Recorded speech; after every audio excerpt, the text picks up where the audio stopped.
Meus irmãos, a paz do Senhor, nós iremos começar mais uma aula, a segunda aula sobre soteriologia, e nós vamos falar sobre a doutrina da salvação, e a aula de hoje é sobre justificação, certo? Quero já pedir perdão aos irmãos que eu estou com uma voz meio rouca e tossindo, tá? Então, os irmãos me perdoem aí, porque hoje o vídeo vai sair com um pouco de tosse. Portanto, meus irmãos, a salvação, o projeto de salvação, como falado aos irmãos da outra vez, que é um projeto desde a eternidade, é um projeto eterno, né? Isso projetado no coração de Deus para a humanidade, é importante afirmarmos que existem alguns processos, né, para o alcance dessa ideia de salvação. E um desses processos é a justificação, né?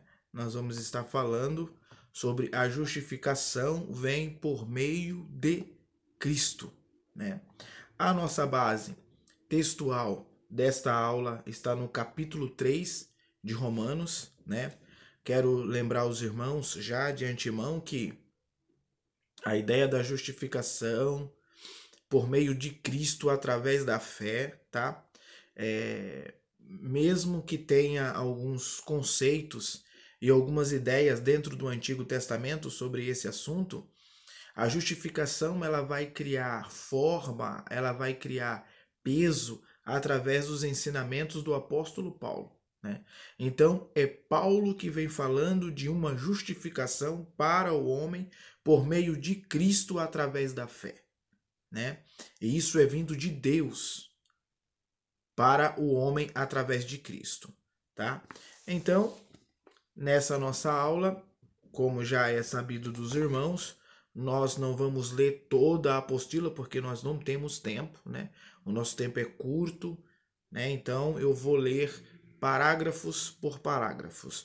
É importante que vocês leiam a apostila antes da aula para que vocês saibam do que nós estamos falando e para que vocês também possam fazer uma boa prova. Por quê? Porque não tem como detalhar toda a apostila. Nós vamos lendo alguns parágrafos mais importantes da aula para que eu possa explanar para os irmãos. Então, na nossa primeira parte dessa aula, nós iremos aqui no parágrafo 2, tá? Parágrafo 2, tá aí. A lei aqui descrita por Paulo serve como uma testemunha de que precisamos de um Salvador, tá? Ou seja, a lei que Paulo vai escrever em Gálatas sobre a lei, o que Paulo vai escrever em Romanos, né? A lei serve de aio para Cristo. O próprio apóstolo Paulo diz que a lei serviu de aio para Cristo, ou seja, de guia, de indicação para Cristo, tá?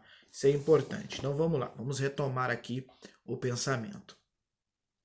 A lei aqui descrita por Paulo serve como uma testemunha de que precisamos de um Salvador.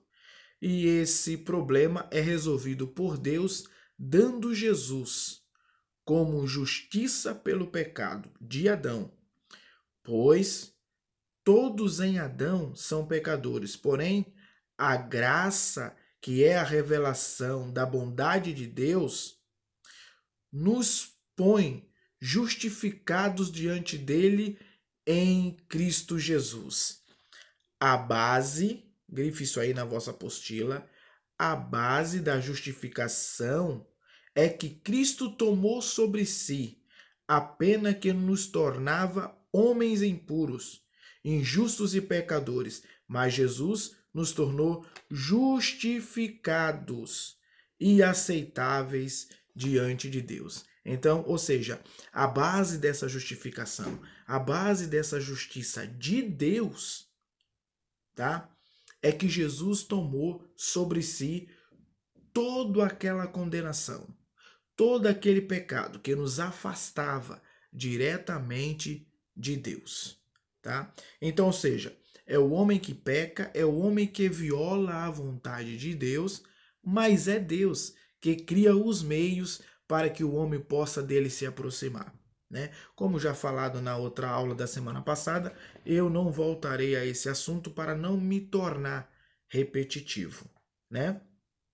Portanto, Cristo é a base desta justificação.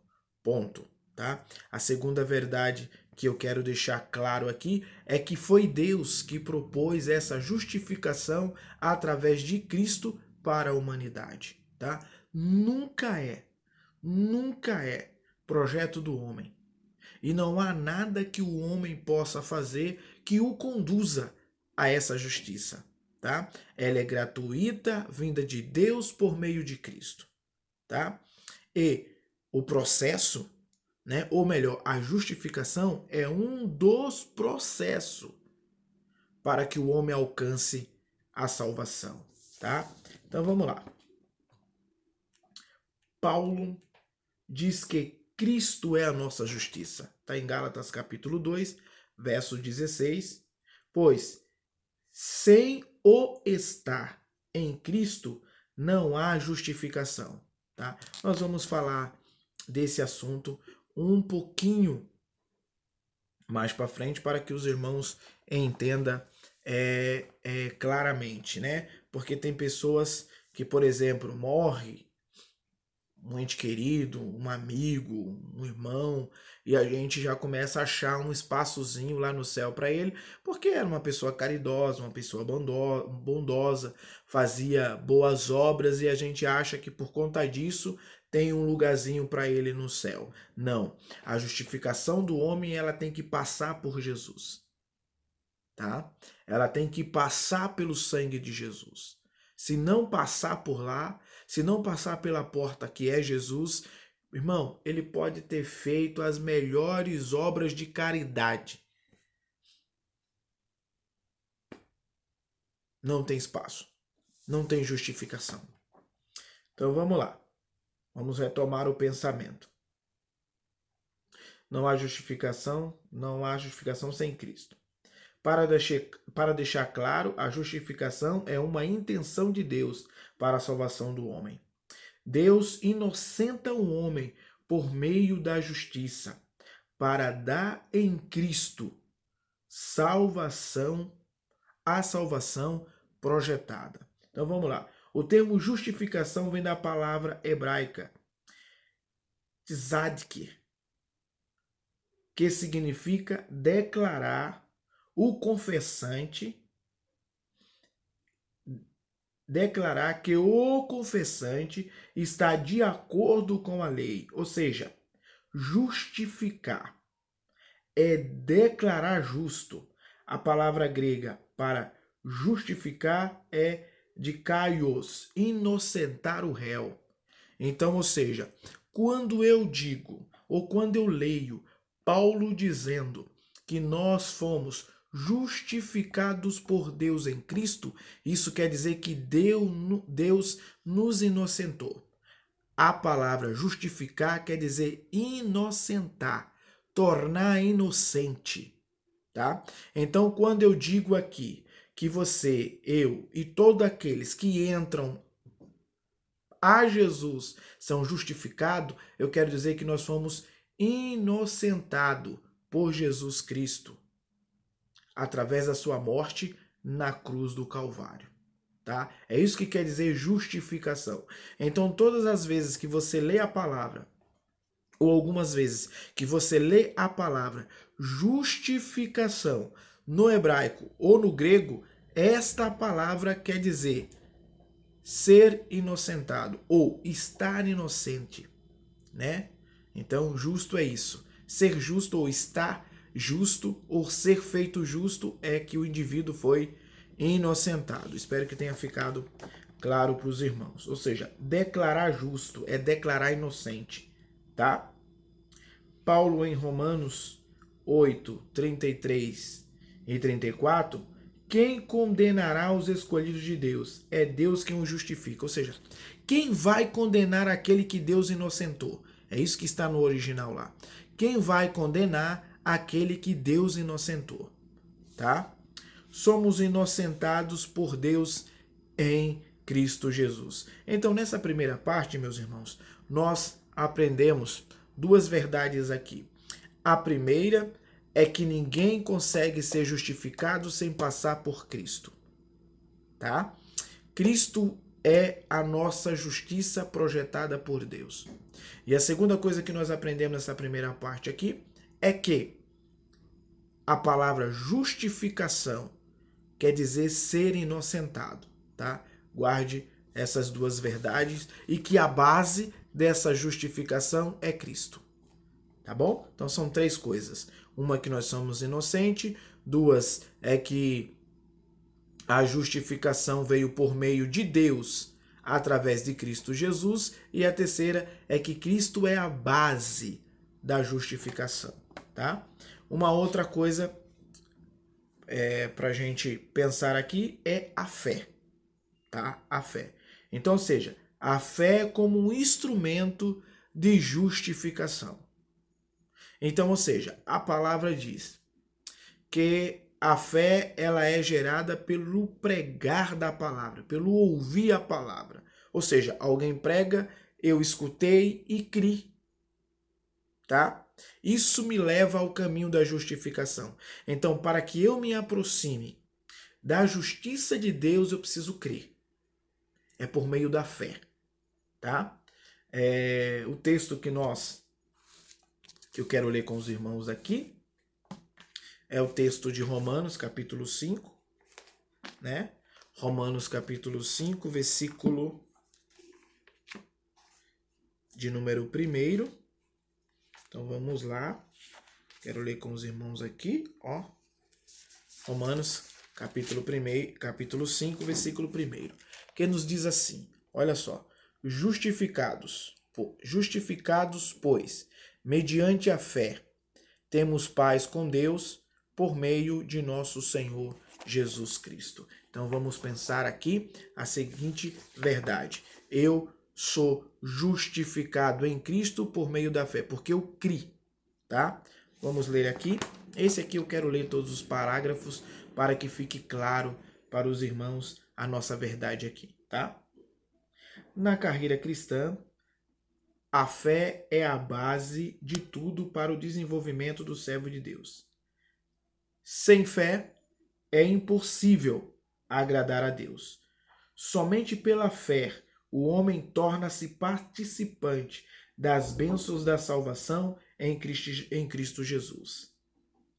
A grande doutrina defendida pelo cristianismo é a doutrina da salvação, na qual todos os cristãos são justificados, ou seja, são inocentados, através da justiça de Cristo. Porém, Paulo, o maior ensinador dessa doutrina, vai dizer que só é possível o homem ser justificado em Jesus pela fé. Então eu preciso crer. Eu preciso acreditar realmente naquilo que foi pregado, naquilo que me foi ensinado, naquilo que me foi mostrado. E é o quê? Que Jesus Cristo é o Senhor. Que Jesus Cristo veio, morreu e ressuscitou ao terceiro dia por causa dos meus pecados, para me dar uma vida com Deus. Ponto. Vamos lá.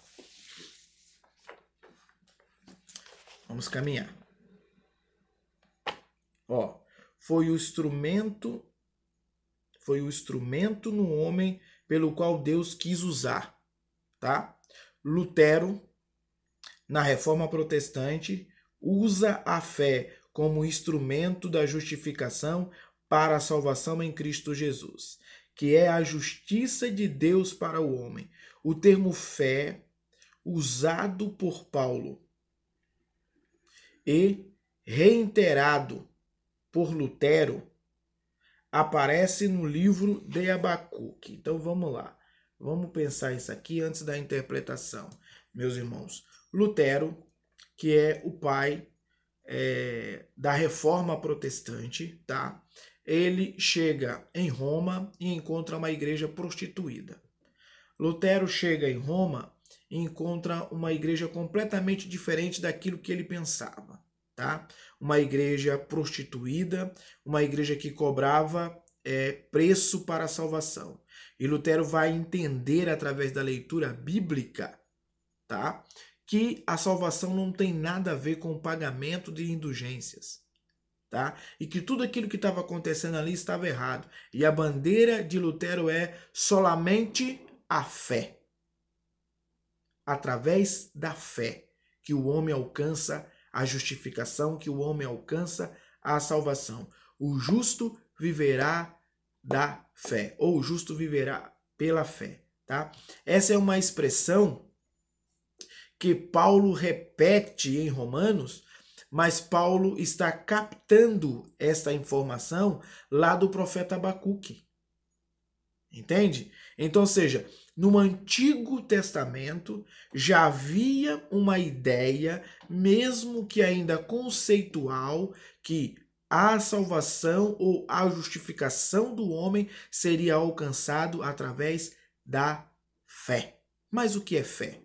Vamos caminhar, tá? Vamos caminhar que a gente vai entender o que significa fé, né? A gente muitas das vezes se baseia meramente pelo texto de Romanos capítulo 11. A fé é o firme fundamento das coisas que se espera e a prova das coisas que não se veem, certo? Tá, mas vamos caminhar que nós vamos chegar lá, tá?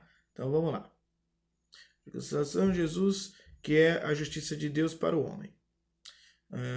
Então vamos lá. Tá aqui o texto de Abacuque. O justo viverá pela sua fé. A palavra hebraica aqui usada é emuná, tá?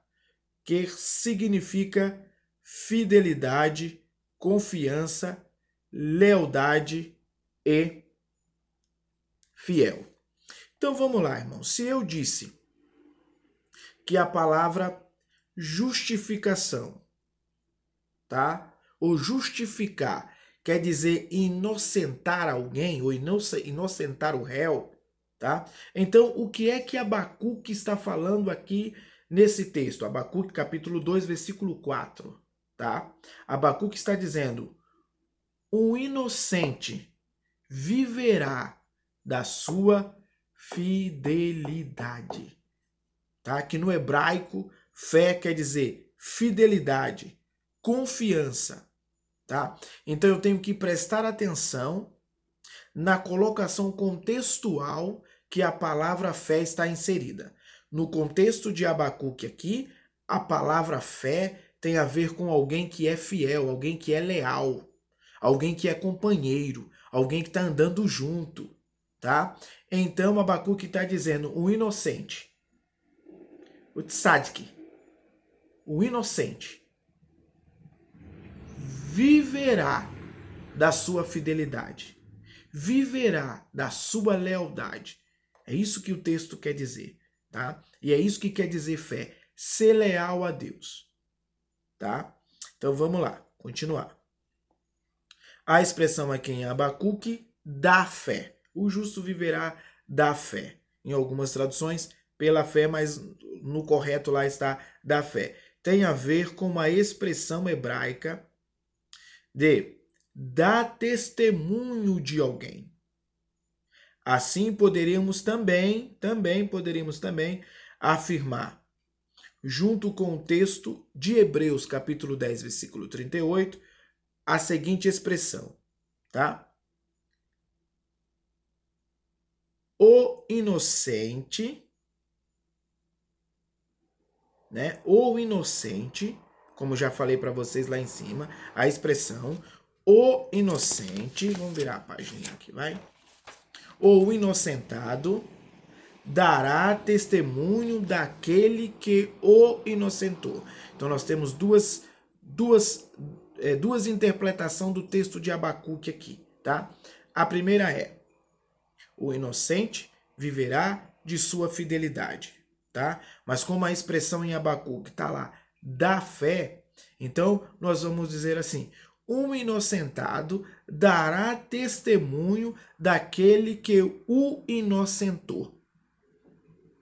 É isso que quer dizer fé, irmãos, em Abacuque.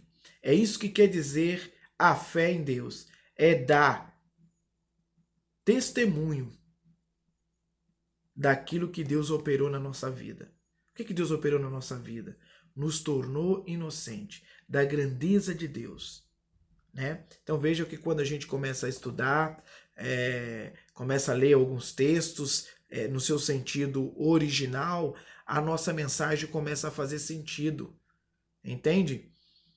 Alguém vai dar testemunho. Jesus disse, né? Semeei testemunhas, tanto em Jerusalém como nos confins da terra. Testemunha do quê? De que ele nos tornou inocente. Testemunha do quê? Do que o sacrifício de Jesus nos torna um ser inocentado diante de Deus. Não temos mais culpa, não há mais pecado sobre nós, né? Estamos inocentados. Então, vamos lá. A palavra fé no grego, né, é pitsi. Pitsi ou pitia, que significa acreditar. Convicção da verdade de algo, tá? Ou seja, em alguns contextos, quando a gente vai ler a palavra fé exposta pelo apóstolo Paulo, em alguns contextos, está dizendo que você é alguém que tem convicção do que quer, que tem convicção do que está falando, que tem convicção da verdade que está ensinando, tá? E em outros contextos quer dizer que você realmente acredita naquilo que você ouviu, que você realmente acredita que Jesus é o Senhor, né? Por isso que Paulo vai dizer a aquele carcereiro: crê no Senhor Jesus e será salvo tu e a tua casa. Crê, acredita, né? Aceita que Jesus é o Senhor, que toda a sua casa será protegida, toda a sua casa será guardada. Não esqueça que salvação quer dizer isso: ser protegido, ser guardado, tá? Então vamos usar as palavras certas aqui para que o nosso ensinamento, para que a nossa verdade tenha, como é que eu posso falar? A nossa verdade ela tenha consistência, né? Tenha respaldo, tá bom? E no latim, tá? A palavra fé quer dizer fides. Seu significado aponta para uma postura, uma posição de fidelidade. A fé, ela é o combustível da doutrina cristã. É por meio da fé que alcançamos as bênçãos da salvação em Cristo Jesus, tá? Então, ou seja, a fé, ela é o combustível de tudo na carreira cristã, irmão, tá? Sem fé é impossível agradar a Deus. Sem fé é impossível alcançar a justificação, tá? Vamos definir aqui a ideia de fé. Nós temos a apresentação de fé aqui em três contextos. Um é acreditar. Eu acredito que Jesus é o Senhor. Fé também está inserida num contexto de lealdade, de alguém que é companheiro, de alguém que caminha junto, tá? E fé também está associada à ideia, ao contexto de convicção, de alguém que é convicto, de alguém que sabe o que quer. Então, quando você for fazer a leitura, né, do texto que estiver inserido fé, veja em que sentido ela está abordada. Por exemplo, quando Paulo cita o texto, a fé que tenha em ti mesmo. A fé ali que Paulo está falando é uma fé de convicção, de certeza, né? A fé que tenha em ti mesmo, que é uma fé de convicção, de certeza, né? Quando, por exemplo, Paulo cita na sua carta, a fé não é de todos. O que é que Paulo está querendo dizer? Que nem todos acreditam. Entende? Então a fé ali está inserida na ideia do acreditar. Tá vendo? Aí quando eu faço menção a Hebreus, por exemplo, que o justo viverá da fé, está dando a ideia de alguém que é leal, de alguém que é companheiro, né? De alguém que está ali firme, né? Ou seja, então, dei o exemplo para vocês da palavra fé em três contextos diferentes dentro da estrutura bíblica. Uma outra coisa que eu quero falar para vocês sobre a fé é que existe 3 tipos de fé. Guarde isso, tá? Você pode até montar uma mensagem sobre isso para pregar. Você que é pregador aí, que está pregando, né? Já dá para você tirar algumas mensagens aqui sobre essa questão de fé. E uma outra coisa de fé que eu quero falar é 3 tipos de fé. É a fé natural. Qual que é a fé natural? A fé natural é aquela fé que a gente nasce e sabe que vai morrer. Isso é a fé natural. Que eu planto e sei que vou colher. Que eu trabalho durante a semana ou o mês inteiro e vou receber o meu salário. Isso é uma fé natural. É a fé natural, que a mulher está grávida e a criança vai nascer.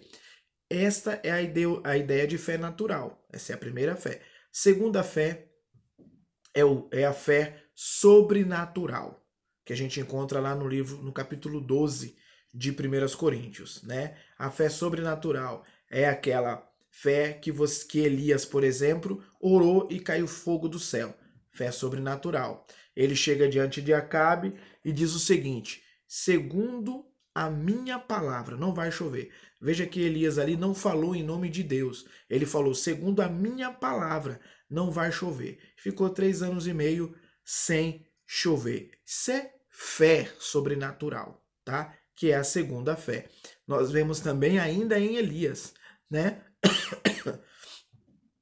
Quando ele vai ao Carmelo e ele está orando e fala para Geazi, olha lá e vê o que é que tem no céu. E Geazi volta e não tem nada e 7 vezes. Na 7ª ele volta e diz, olha, eu vi uma nuvem, como a palma da mão de um homem, escura. Elias olha para ele e diz, vamos descer, corre, avisa a Acabe que virá uma grande tempestade. Isso é uma fé sobrenatural, né? O dom da fé sobrenatural. A terceira fé é a fé para a salvação, que o apóstolo Paulo escreve em Romanos, né? Romanos, se não estiver enganado, é o capítulo 10, que a fé vem pelo ouvir, e o ouvir a palavra de Deus. A fé salvífica, a fé para a salvação. Então nós temos aí 3 tipos de fé, tá? Então, você que está estudando aí pode montar a sua mensagem sobre a fé e aí você vai falar os 3 contextos de fé dentro daquilo que a gente ensinou e os 3 tipos de fé que existe, tá? Irmão, é importante deixar claro. A carreira, ou seja, a ideia no cristianismo para o homem é por fé. Enquanto na lei de Moisés era por ato, por obra, e nós vamos tratar disso aqui um pouquinho aqui na frente, era por obra, dentro do contexto do evangelho, né? É fé. Agora é a fé, é o acreditar, é o estar convicto, é o ser leal à mensagem que ouviu e aquilo que você acredita. Entende?